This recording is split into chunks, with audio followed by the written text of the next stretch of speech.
Every day, millions of Texans breathe air that's unhealthy for them. In clouds and smog, in stray molecules and vapors, there's literally poison in the sky. It's enough to make you sick. Texas is #1 in America in the emission of fugitive toxic chemicals into the air. #1 in benzene. #1 in nitrogen oxide and cancer-causing volatile organic compounds. The American Lung Association gave 21 of the 30 largest Texas counties an F for air quality. Most people realize that the air we breathe in Texas is not clean.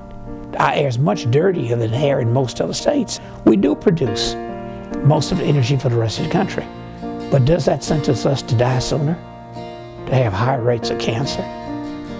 The Environmental Protection Agency, after years of warnings, says it will no longer approve the so-called flexible permitting rules Texas has used to regulate air quality. The EPA says that the lenient Texas rules violate the Clean Air Act.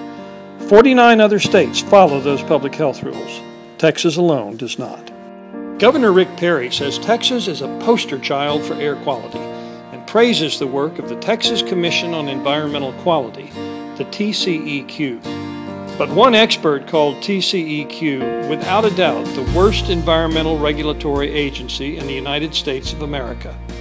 Clean air progress in Texas is due to federal mandates and actions by citizens and local environmental groups, says Neil Carman of the Sierra Club. Implementation of that law has been opposed and delayed by TCEQ and industry for many years. In fact, the flexible permitting issue is only one of many reasons why TCEQ is failing to protect our air. Agency executives have a history of overruling their own scientists in order to grant questionable permits to polluters. Former TCEQ executives have earned as much as $32 million lobbying for the same industries they once supervised. The difference between the goals of the Clean Air Act and what Texas permits is stark. One EPA study of a refinery near Houston showed that Texas policy could potentially permit twice as much sulfur dioxide to be emitted as federal rules would. These differences have real consequences for health. Millions of people live close to polluting plants or receive emissions on prevailing winds. There's been some very, very good research that shows that when pollution is higher, there's more asthma problems, and when pollution is lower, there's less. Asthma affects 500,000 Texas children, and the rate keeps rising. Other dangers are even more severe. Port Arthur, Texas is home to more than 10 refineries and about 5 or 6 chemical plants.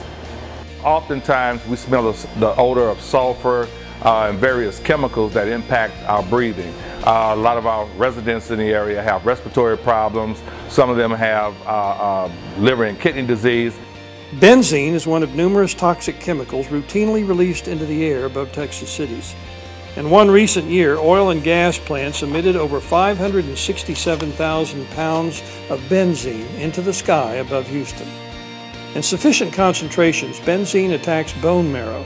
It damages the liver, lungs, heart, and kidneys. It breaks up DNA strands and causes cancer. When the city of Houston did its own survey, monitors near the ship channel showed levels of benzene that were above health-based risk levels. Many neighborhoods were located nearby. What you breathe in goes deep into your lungs, and what goes deep into your lungs then goes into your bloodstream, so it affects your whole body. TCEQ has turned a deaf ear to the cries of the people in this community.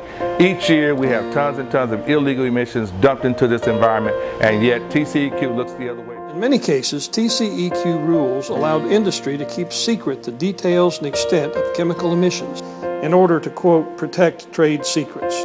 So in other words, it's okay for an industry to know what it's putting in the air that'll kill you from the air that we breathe, but it's not all right for you to know before you die. And I think that's the predicament that we have in front of us in Texas.